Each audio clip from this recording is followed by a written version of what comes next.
My name is Jacob, and I've always been fascinated by dreams. It's a peculiar obsession, I know, but there's something about the surreal landscapes of the subconscious that has always intrigued me. So when I heard about a sleep experiment at the prestigious Dream Tech Institute, I couldn't resist volunteering. The institute had a reputation for groundbreaking research in the field of dream analysis and manipulation. They claimed to have developed cutting-edge technology that could not only record dreams, but also allow participants to interact with their own subconscious minds. It sounded like something out of science fiction, and I was eager to experience it firsthand. The night of the experiment arrived, and I found myself in a sterile white room at the institute. Dr. Evelyn Hartman, a renowned sleep researcher, greeted me with a warm smile. She explained the procedure in detail, assuring me that it was perfectly safe. The experiment involved a specialized sleep pod that would monitor my brain activity and record my dreams. They had also developed a neural interface that would allow me to navigate and interact with my dream world in real time. It was a once-in-a-lifetime opportunity, and I eagerly climbed into the pod, feeling a mix of excitement and trepidation. As Dr. Hartman attached the neural interface to my head, I couldn't help but wonder what kind of dreams I would have. I closed my eyes, and within moments, I drifted off into slumber. I found myself in a familiar place, my childhood home. Everything was eerily accurate, from the faded wallpaper to the creaky wooden floors. But there was something off, something unsettling in the air. It was as if my subconscious was trying to tell me something. I walked through the house, my footsteps echoing in the empty corridors. The silence was oppressive, broken only by the faint hum of the neural interface. I had a strange feeling of being watched, and I couldn't shake the sense of unease that had settled over me. As I entered my old bedroom, I froze. There, standing in the dimly lit room, was a shadowy figure. It was tall and gaunt, its features obscured by darkness. My heart raced as I tried to make sense of what I was seeing. This couldn't be a part of my subconscious, could it? I tried to move, to wake myself up, but I was paralyzed, trapped in the dream. The figure began to move toward me, its movements slow and deliberate. It raised a long, bony finger and pointed it at me. And in that moment, I felt a surge of dread like I had never experienced before. I tried to scream, to call out for help, but no sound escaped my lips. The figure drew closer, its presence overwhelming. I could feel its malevolent intent, a palpable force that pressed down on me like a suffocating weight. Just as the figure was about to touch me, I was jolted awake, gasping for breath. I was back in the sleep pod at the Dream Tech Institute, my heart pounding in my chest. Dr. Hartman stood over me, concern etched across her face. "Are you all right?" she asked, her voice filled with genuine worry. I struggled to find my words, the memory of the dream still fresh in my mind. I had to know. That was unlike any dream I've ever had. Dr. Hartman reassured me that it was a common reaction to the neural interface, that dreams could sometimes feel more vivid and intense. She suggested that we take a break and try again later. I reluctantly agreed, but I couldn't shake the feeling that something was deeply wrong with the experiment. As I closed my eyes once more, I couldn't help but wonder if I had just glimpsed the true nature of my subconscious, a darkness that I had never known existed. The second attempt at the sleep experiment didn't go any better. This time, I found myself in a nightmarish carnival, where grotesque clowns with twisted smiles chased me through a twisted funhouse. I woke up in a cold sweat, my heart racing, and the sense of dread lingered long after I had left the sleep pod.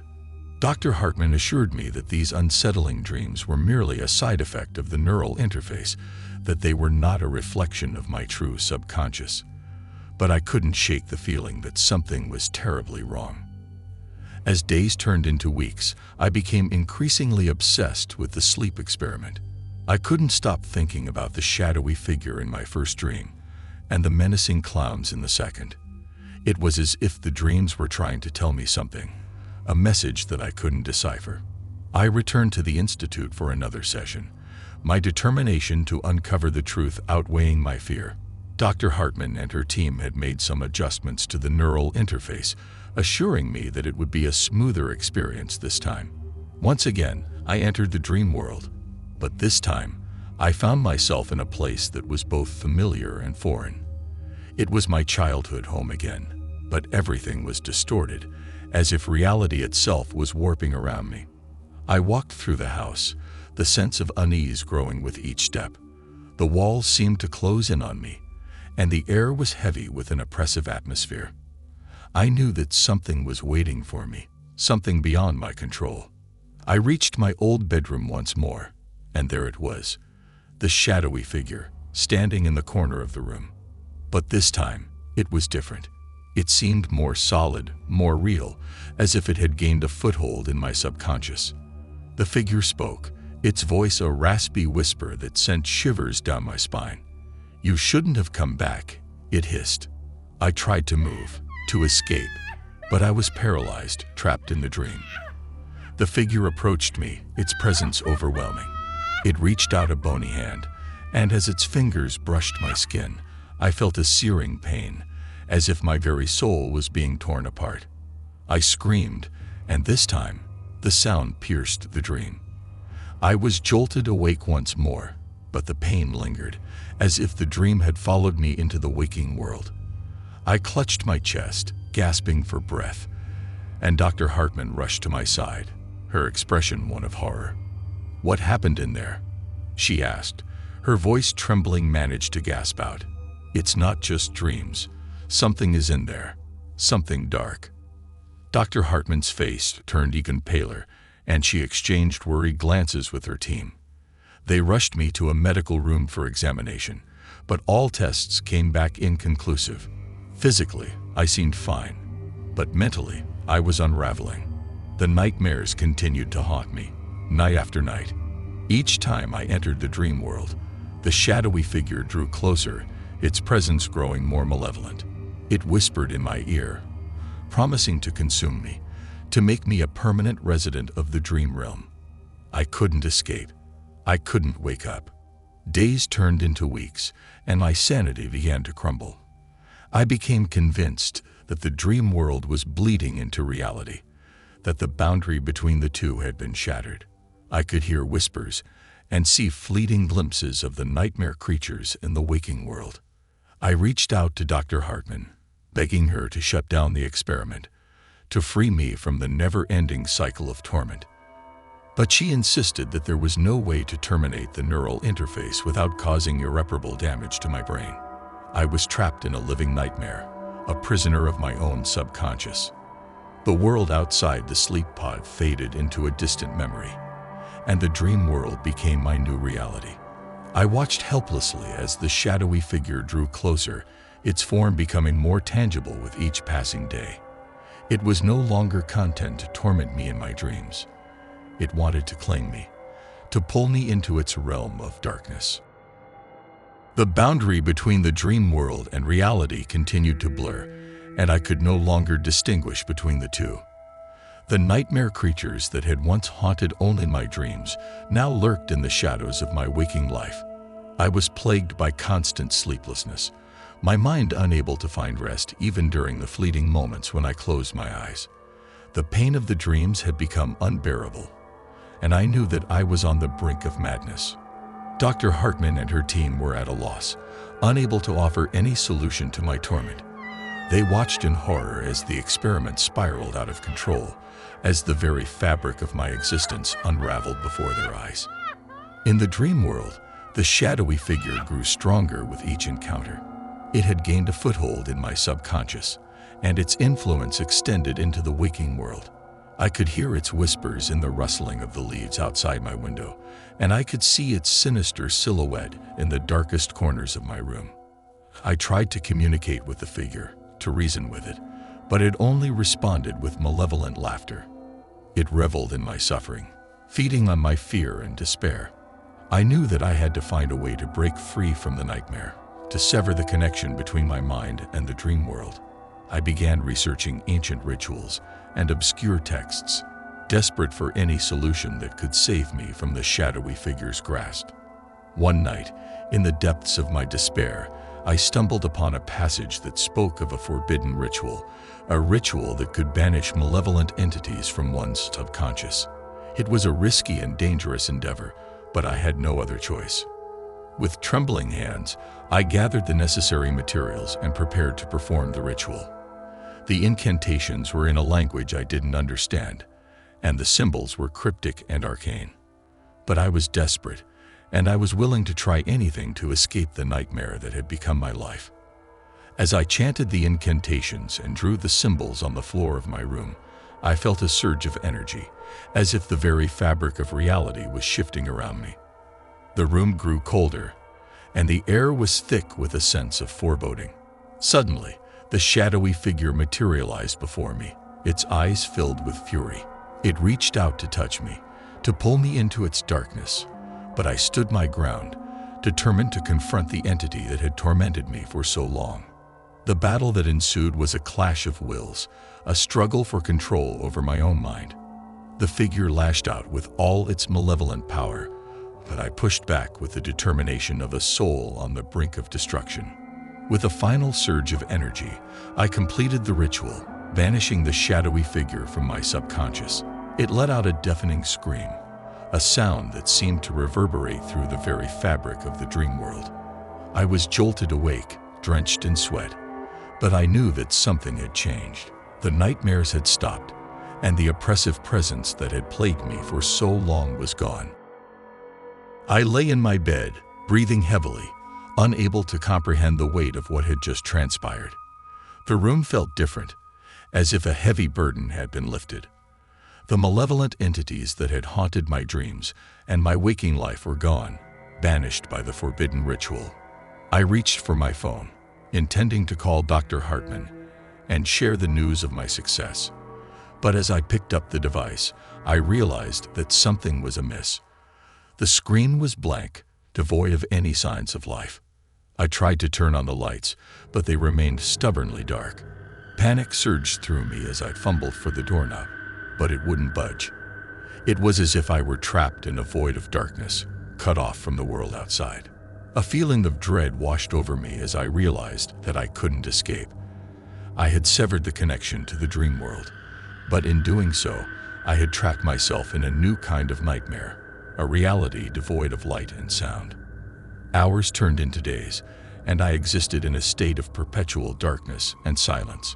I had no way to measure the passage of time, and I couldn't tell if I had been in this void for minutes or years. I tried to call out for help, but my voice was swallowed by the oppressive silence. I banged on the walls, hoping that someone on the other side would hear me, but there was no response. Despair settled in, and I began to question my sanity. Was this some kind of cruel punishment for tampering with the dream world? Had the forbidden ritual backfired, trapping me in this nightmarish void? I was plagued by the fear that I had traded one form of torment for another. The darkness seemed to stretch on endlessly, and the silence was maddening. I had no way of knowing if there was a way out, if there was any hope of returning to the world I had known. As days turned into weeks, I clung to a sliver of hope, the belief that there must be some way to escape this void. I refused to surrender to the darkness, to let it consume me as the shadowy figure had tried to do. But as time stretched on, my hope began to wane, and I was left with the chilling realization that I may have sealed my fate in a new kind of eternal nightmare. In the suffocating darkness of the void, I struggled to maintain my sanity. The passage of time became an abstract concept, and I could no longer discern between day and night. It was a never-ending nightmare, a desolation of the senses. I searched for any sign of escape, feeling my way along the walls, but they seemed to stretch on endlessly, devoid of any openings or exits. There was no sound, no sensation, nothing but the oppressive weight of the darkness. I couldn't help but wonder if this was the price I had paid for tampering with the dream world, for attempting to banish the malevolent entities that had haunted me. It was as if the void itself had become my punishment, a relentless torment that showed no mercy. As I drifted further into despair, I began to experience vivid, unsettling visions. I saw grotesque creatures writhing in the darkness, their eyes filled with malice. They whispered taunts and threats, their voices echoing in the empty void. I tried to resist them, to cling to my sanity, but the visions grew more powerful, more intrusive. It was as if the darkness itself was alive, a malevolent force that sought to break me. In my darkest moments, I contemplated ending it all, but I couldn't even find a way to do that. The void had stripped me of any means of escape, leaving me with nothing but my own thoughts and the relentless torment of the visions. I felt as if I were teetering on the edge of madness, my grip on reality slipping away. But I refused to give in, to let the darkness consume me. I clung to the memory of the forbidden ritual, the one that had banished the shadowy figure from my subconscious. It had worked once, perhaps it could work again. With renewed determination, I began to recite the incantations from the ritual, the same ones that had banished the malevolent entity from my dreams. I chanted them over and over, hoping that they would have the same effect in this void of darkness. As I continued to recite the incantations, I felt a shift in the air, a subtle change in the oppressive atmosphere. The visions wavered, their hold on me weakening. It was as if the incantations were pushing back against the darkness, carving a path to freedom. I continued to chant the incantations, pouring all of my willpower into the words. The darkness fought back, lashing out with all its malevolent force, but I was relentless. With one final desperate surge of energy, I completed the ritual, banishing the darkness and the tormenting visions from the void. I awoke with a gasp, my senses flooded with light and sound. It was as if I had emerged from a long, suffocating nightmare into the warmth and vibrancy of the real world. I was lying on a hospital bed, surrounded by worried faces. Dr. Hartman was there, her expression a mix of relief and concern. She explained that they had lost contact with me during the sleep experiment, and I had been in a coma-like state for weeks. I struggled to find my voice, to convey the horrors I had experienced in the void, but the words eluded me. It was as if the memories were too surreal, too nightmarish to put into words. Dr. Hartman assured me that I was safe now, that they had terminated the experiment and disconnected the neural interface. She explained that they had no idea what had gone wrong, that the technology was still in its experimental stages. I wanted to tell her about the forbidden ritual, about how it had saved me from the darkness, but I knew that no one would believe me. The very concept of a void of eternal darkness seemed impossible to explain. As I lay in the hospital bed, I couldn't shake the feeling that the nightmare was not truly over, that the malevolent entities from the dream world still lurked in the shadows. But I had no way of knowing if they had truly been banished or if they were biding their time, waiting for an opportunity to return. I left the Dream Tech Institute, vowing to leave behind the world of dreams and nightmares that had consumed my life. I knew that I could never truly escape the memories of the sleep experiment, but I was determined to move forward, to regain some semblance of a normal life. But the nightmares still haunted me, lurking at the edges of my consciousness, waiting for a chance to pull me back into their grasp. I knew that I would never be free from the darkness that had touched my soul, that I would forever be haunted by the horrors of the dream world. In the aftermath of the sleep experiment, I struggled to reintegrate into the world I had left behind. The memories of the void and the malevolent entities that had haunted me continued to torment my mind, and I found it increasingly difficult to distinguish between dreams and reality. I sought therapy, hoping to find some semblance of normalcy and understanding. My therapist, Dr. Allison Pierce, was a compassionate and patient woman who specialized in trauma and the intricacies of the human mind. She listened as I recounted my harrowing experiences, never once doubting the validity of my ordeal. Dr. Pierce explained that what I had endured was a form of psychological trauma, an experience that had left deep scars on my psyche. She assured me that it was possible to heal, but it would require time and a willingness to confront the darkness that had taken root in my subconscious. We began a regimen of therapy and cognitive exercises aimed at unraveling the trauma and uncovering the hidden corners of my mind. It was a grueling process, filled with moments of intense fear and despair, but I was determined to confront the demons that had plagued me. As I delved deeper into the recesses of my subconscious, I uncovered memories and emotions that I had long buried. It was as if the sleep experiment had unleashed a Pandora's box of repressed fears and anxieties, and I had no choice but to confront them head-on. The malevolent entities from the dream world continued to haunt my waking hours, their presence a constant reminder of the horrors I had endured. But with Dr. Pierce's guidance, I learned to face them with courage and resolve. I realized that they were a manifestation of my own fears, a reflection of the darkness that lurked within me. Over time, the nightmares grew less frequent, their power waning as I regained control over my own mind. I began to rebuild my life, slowly but surely, finding solace in the support of Dr. Pierce and the few friends and family members who had stood by me throughout my ordeal. But the memories of the sleep experiment and the void of darkness would never truly fade. They were a part of me, a haunting reminder of the thin boundary between dreams and reality, between the conscious and subconscious mind. I continued to ponder the mysteries of the human psyche, the depths of the subconscious, and the enigmatic realm of dreams.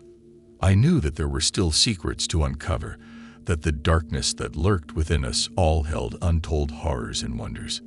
As I moved forward with my life, I couldn't help but wonder if there were others who had ventured into the realm of dreams and nightmares, who had experienced the same terrors and revelations that I had. The world was a vast and mysterious place, and the unknown beckoned with a seductive allure. But I had learned the hard way that some secrets were best left undiscovered, that the darkness of the subconscious mind held terrors beyond imagination.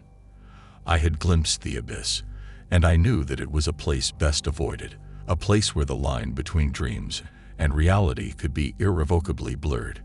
And so, I live each day with a newfound appreciation for the fragility of the human mind, for the depths of the subconscious, and for the enduring mysteries of the dream world. I may never fully escape the darkness that has touched my soul, but I am determined to face it with courage and resilience, to confront the nightmares that lurk within and emerge stronger on the other side. Life had settled into a new normalcy, one where I had learned to coexist with the residual effects of the sleep experiment. My sessions with Dr. Allison Pierce continued, each one helping me unravel the complexities of my mind a little further. While the nightmares had subsided, I still grappled with occasional glimpses into the dark recesses of my subconscious. One day, during a particularly intense therapy session, Dr. Pierce introduced me to the concept of lucid dreaming. She explained that lucid dreaming allowed individuals to gain control over their dreams, to consciously navigate the surreal landscapes of the subconscious. It was a technique often used to confront and overcome recurring nightmares. Intrigued, I decided to explore this avenue as a way to confront the residual trauma from the sleep experiment. Dr. Pierce provided me with techniques and exercises to practice during my waking hours, designed to train my mind to recognize when I was dreaming and take control of the dream. For weeks, I diligently practiced the exercises, honing my ability to distinguish dreams from reality. It was a challenging process, but I was determined to master it. Gradually, I began to experience moments of lucidity within my dreams. During these lucid dreams, I confronted the malevolent entities that had haunted me for so long. I faced the shadowy figure, the grotesque clowns, and the other nightmarish creatures. With each encounter, I found the courage to challenge them, to assert my control over the dream world. The battles within my dreams were fierce, a reflection of the inner struggles that had defined my waking life. But I refused to be a victim any longer, and I fought back with a strength I never knew I possessed. As I gained confidence in my ability to control my dreams, I started to use these lucid moments to explore the depths of my subconscious. I ventured into surreal landscapes, confronted long-buried memories, and faced the darkest corners of my mind. Through these dream journeys, I began to unravel the trauma that had been inflicted upon me during the sleep experiment. I confronted the void of darkness and the malevolent entities that had tormented me. With each dream, I reclaimed a piece of my shattered psyche. Dr. Pierce was a constant source of support and guidance throughout this process, helping me interpret the symbolism within my dreams and providing a safe space to process my experiences. Together, we worked to integrate the fractured aspects of my mind, to mend the scars left by the sleep experiment. Over time, the nightmares and visions that had plagued me began to lose their hold. The dream world, once a realm of terror, became a place of exploration and self-discovery. It was as if I had found a way to harness the power of my subconscious, to confront the darkness within and emerge stronger for it. As I continued to navigate the dream world, I couldn't help but marvel at the intricate tapestry of the human mind, at the endless possibilities that lay within our dreams and nightmares. The journey had been arduous, but it had also been transformative, a testament to the resilience of the human spirit. I knew that I would never completely escape the shadows that had touched my soul, but I had learned to coexist with them, to harness their power for my own growth and healing. The line between dreams and reality remained thin, but I had found a way to walk it with courage and purpose, to confront the nightmares and emerge stronger on the other side. In time, my mastery of lucid dreaming expanded beyond the boundaries of my own healing. I began to explore the dream world with a sense of wonder and curiosity, venturing into landscapes that defied logic and imagination. It was as if I had unlocked a hidden realm of limitless possibilities. I delved into dreams of soaring through starlit skies, of conversing with fantastical creatures, and of visiting realms where time flowed backward. Each dream was a testament to the boundless creativity of the human mind, and I reveled in the awe-inspiring beauty of the dreamscapes I encountered. My experiences led me to contemplate the nature of dreams and the mysteries of the subconscious. I began to document my dream journeys, to share my insights with the world. I realized that dreams were a profound expression of the human experience, a window into the soul's deepest desires and fears. Through my writings, I connected with others who had experienced the power of lucid dreaming, and I formed a community of dream explorers. Together, we embarked on journeys of self-discovery, using the dream world as a canvas for personal growth and transformation. In time, the nightmares and terrors of the sleep experiment became a distant memory, overshadowed by the beauty and wonder of the dream world. I had not only conquered my own demons, but had also found a way to help others do the same. As I reflect on my journey, I am reminded of the fragile and enigmatic nature of the human mind. Dreams and nightmares are but glimpses into the depths of our consciousness, and they hold the power to both haunt and heal. It is a realm where the boundaries of reality blur, where the impossible becomes possible, and where the darkest fears can be confronted and overcome. While the sleep experiment had thrust me into a living nightmare, it had also led me on a path of self-discovery and transformation. I had ventured into the abyss of the subconscious and emerged stronger on the other side, a testament to the resilience of the human spirit. And so, I continue to explore the dream world, to embrace the mysteries of the mind, and to walk the thin line between dreams and reality with courage and purpose. For in the depths of the subconscious, there are endless stories to be told, infinite landscapes to be explored, and the potential for growth and healing beyond imagination. As I close this chapter of my journey, I am filled with a sense of gratitude for the trials and tribulations that have shaped me. I have learned that even in the darkest of dreams, there is the potential for light, and that the human spirit has the capacity to transcend even the most terrifying of nightmares. And as I drift off to sleep each night, I do so with a sense of wonder and anticipation, eager to embark on new dream journeys, to confront new challenges, and to embrace the boundless possibilities of the dream world. For in the realm of dreams, the adventure never truly ends, and the human spirit continues to soar, unbound by the limitations of reality.